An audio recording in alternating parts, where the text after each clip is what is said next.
Muy buenos días, buenas tardes o buenas noches, dependiendo del lugar desde donde se nos sintonice. Los saluda muy cordialmente el profesor Matías Nicolás Benítez. Sean muy bienvenidos a Crónicas Africanas, un portal hispanohablante especializado en África. En el programa de hoy, de la sección de Historia de África, presentaremos Introducción a la Historia de África.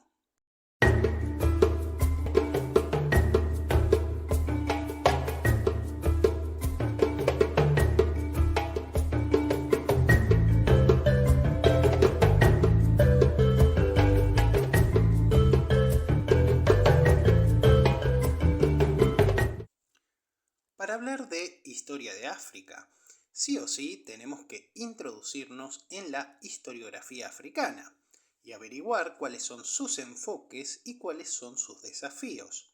La historiografía africana ha experimentado una evolución significativa desde mediados del siglo XX, que es el momento en el cual los estudios sobre África comienzan a liberarse de los sesgos coloniales y eurocéntricos. Anteriormente al proceso de descolonización, la historia de África ha sido escrita por algunos académicos europeos, quienes en muchos casos han proyectado una visión eurocéntrica y colonial del continente, presentándolo como si fuera un espacio sin historia o con una historia inferior a la europea. No obstante, el trabajo de muchos académicos excedía los campos propiamente académicos y científicos, estando mucho más involucrados en la creación de narrativas, y estas narrativas han sido utilizadas para justificar la dominación colonial y la explotación de los recursos africanos. No obstante, y con el proceso de descolonización, en las décadas de 1950 y 1960, muchos historiadores africanos han comenzado a desafiar estas narrativas y a reclamar una historia escrita desde una perspectiva africana. Podemos destacar aquí los casos de Joseph Kizerbo, Sheikh Anta Diop y Ali Masrouhi. No obstante, uno de los mayores desafíos con los que cuenta la historiografía africana es la escasez de fuentes escritas en muchas regiones, especialmente en ciertas zonas de África subsahariana. Esto ha llevado a que los historiadores tengan que recurrir a fuentes alternativas, como pueden ser la tradición oral, la arqueología, la lingüística y la antropología. Destacados autores como Jan van Sina destacan la importancia de la oralidad como fuente histórica, argumentando que los relatos orales, cuando estos son analizados de forma crítica, nos pueden proporcionar información valiosa sobre el pasado. Por otra parte, también nos enfrentamos ante el desafío de la diversidad cultural y lingüística de África. África no es un bloque monolítico, sino que hablamos de un espacio en el cual coexisten hasta 8 macrofamilias lingüísticas y 2000 idiomas. De esta forma se genera una gran variedad de sistemas políticos, religiosos y culturales. Esto ha llevado a que muchos académicos propongan enfoques regionales o temáticos, en lugar de generalizaciones continentales. Por ejemplo, el estudio de los reinos del África Occidental, como pueden ser Ghana, Mali y Songhai, requieren un enfoque muy diferente al que se puede tomar a la hora de analizar la historia de las sociedades cazadoras y recolectoras del sur de África. En segundo lugar, al momento de estudiar la historia africana, debemos destacar la importancia de estudiar la historia de África desde una perspectiva no colonial. Estudiar la historia de África desde una perspectiva no colonial implica entonces reconocer y desafiar los legados del colonialismo en la producción del conocimiento. Durante siglos, las narrativas europeas dominaron la interpretación del pasado africano y lo han presentado como si fuese un continente sin historia o con una historia inferior. Pero como hemos visto anteriormente, estos análisis no presentaban una vocación netamente académico-científica, sino que tenían la función de generar narrativas, y estas narrativas de lo que se encargaban eran de justificar la colonización y la explotación de los recursos humanos y naturales del continente africano. Sin embargo, esto luego de la Segunda Guerra Mundial ha comenzado a cambiar, porque se han generado una pléyade de movimientos independentistas y de descolonización que han tenido su explosión en las décadas de 1950 y 1960, que es cuando los historiadores africanos han comenzado a reclamar una narrativa propia. Es decir, una narrativa que se encuentre fundamentada en fuentes africanas y en una perspectiva propiamente endógena. Esta nueva perspectiva descolonizada buscaba recuperar las voces africanas y valorar las fuentes locales, como lo es, por ejemplo, la tradición oral, los relatos de los griots, que son narradores tradicionales del África Occidental y el Sahel, y además los registros arqueológicos. Por otra parte, este enfoque enfatiza en la agencia africana, es decir, la capacidad que tienen los pueblos africanos para moldear su propio destino, incluso en contextos de opresión y dominación extranjera. En este aspecto, hay dos autores que podemos destacar, como pueden ser Walter Rodney en su obra Cómo Europa subdesarrolló a África y Frantz Fanon en su obra Los condenados de la tierra. Estas dos obras han sido fundamentales en este proceso de descolonización intelectual. En tercer lugar, para el estudio de la historia de África, debemos siempre hablar de fuentes. En este caso, de fuentes primarias y de fuentes secundarias, que nos sirven para el estudio de la historia de África. Las fuentes primarias para el estudio de la historia africana incluyen documentos escritos. Estos pueden ser los manuscritos de Tombuctú, que nos aportan información sobre los reinos del Sahel y África Occidental.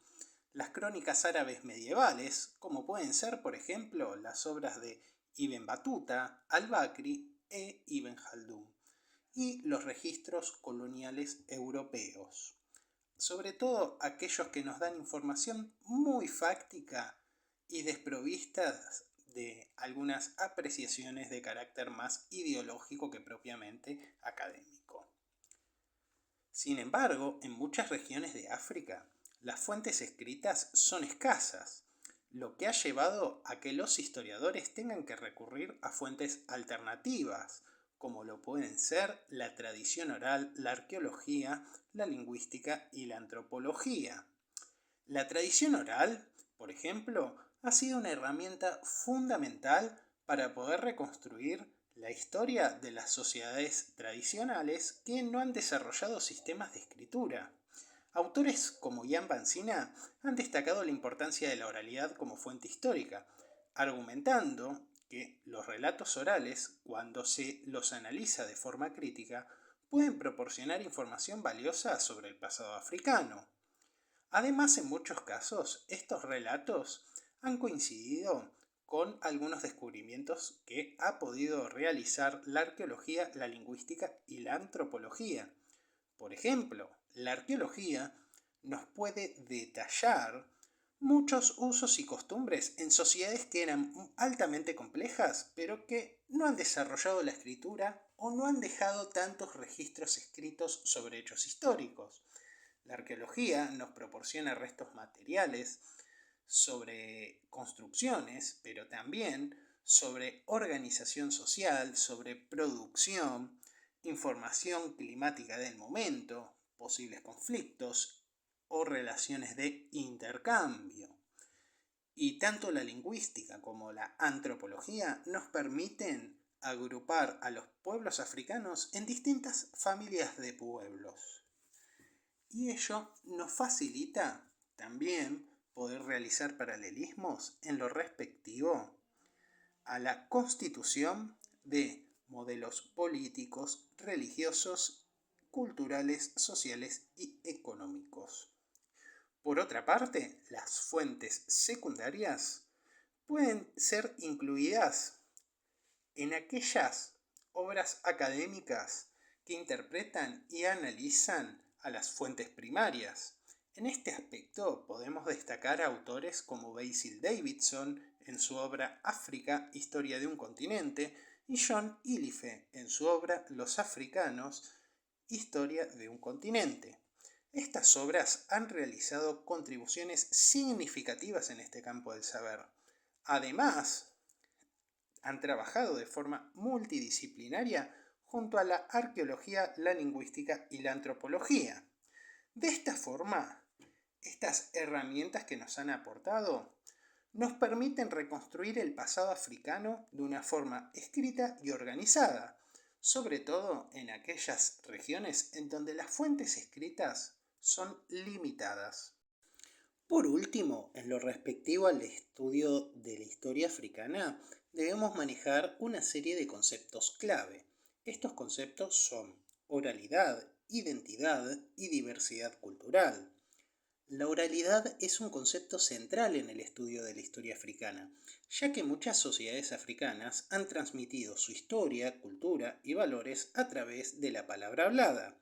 Los griots, por ejemplo, son narradores tradicionales en África Occidental, y estos narradores han preservado la memoria histórica de sus comunidades durante siglos. Podemos destacar que en estas narraciones encontramos información histórica muy valiosa, como puede ser aquella que habla de fundación de pueblos y ciudades, relaciones entre reinos, intercambios y también guerras y conflictos. Por otra parte, estas narraciones también mencionan algunos aspectos del desarrollo social y cultural del pasado africano.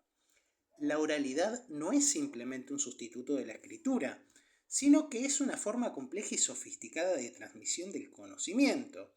En este caso, un autor como Amadou Hampte Ba, en su obra La tradición viva, ha destacado la importancia de preservar y valorar esta tradición oral como una parte integral de la identidad africana. Por otra parte, la identidad y la diversidad cultural son también conceptos clave en la historia africana. África es un continente extremadamente diverso. Cuenta con más de 8 macrofamilias lingüísticas y más de 2000 idiomas vigentes. Esto implica una gran variedad de culturas, religiones y sistemas políticos. Esta diversidad ha sido una fuente tanto de riqueza como de conflicto a lo largo de la historia de África. De hecho, autores como Kwame Anthony Appiah, en su obra La mentira de la identidad, han explorado cómo las identidades africanas se han construido y reconstruido a lo largo del tiempo. Y esto ha sido tanto en respuesta a factores internos como a factores externos. Hasta aquí hemos llegado con Introducción a la historia de África. En caso de que cualquiera desee profundizar en conocimientos e información, por supuesto en la caja de comentarios estará la bibliografía recomendada para leer al respecto. Y por otra parte, si te gustó el video, dale like y suscríbete para poder estar al tanto de las notificaciones y los contenidos que iremos subiendo. Desde ya les envío un cordial saludo y les deseo que tengan un muy buen día, una muy buena tarde o una muy buena noche, dependiendo del lugar desde donde nos estén sintonizando. Desde ya, saludos.